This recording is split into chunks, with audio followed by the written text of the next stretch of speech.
السلام علیکم ورحمۃ اللہ وبرکاتہ۔ معزز ناظرین کرام، آج کی ویڈیو رمضان المبارک کی 29ویں شب کے نوافل و فضائل کے بارے میں ہے۔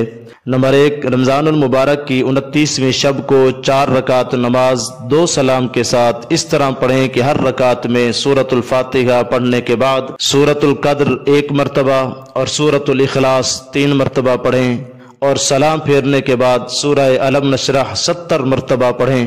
تو یہ نماز کامل ایمان کے لیے بہت ہی افضل ہے۔ جو بندہ اس طریقے کے ساتھ نماز پڑھے گا انشاءاللہ العزیز اس بندے کو دنیا سے ایمان کی حالت میں اٹھایا جائے گا۔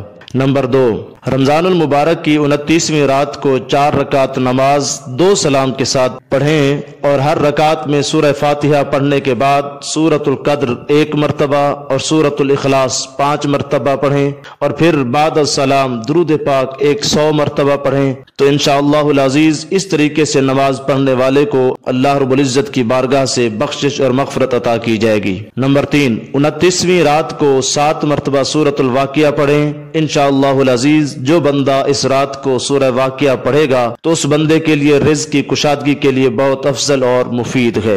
نیز اس کے پڑھنے والے کو ہر قسم کی مصیبت سے نجات اور چھٹکارا حاصل ہو جائے گا۔ شب قدر کی خصوصی دعا بھی سماعت فرمائیں، کیونکہ شب قدر طاق راتوں میں سے کوئی بھی رات ہو سکتی ہے۔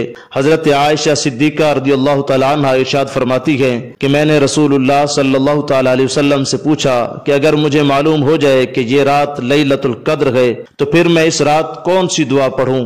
آپ نے فرمایا پھر یہ دعا پڑھنا، اللہم انک عفو تحب العفو فاعف عنی، اے اللہ بے شک تو ہی معاف کرتا ہے اور معاف کرنے کو پسند بھی فرماتا ہے، لہٰذا اے اللہ مجھے بھی معاف فرما دیجئے۔ وما توفیقی الا باللہ۔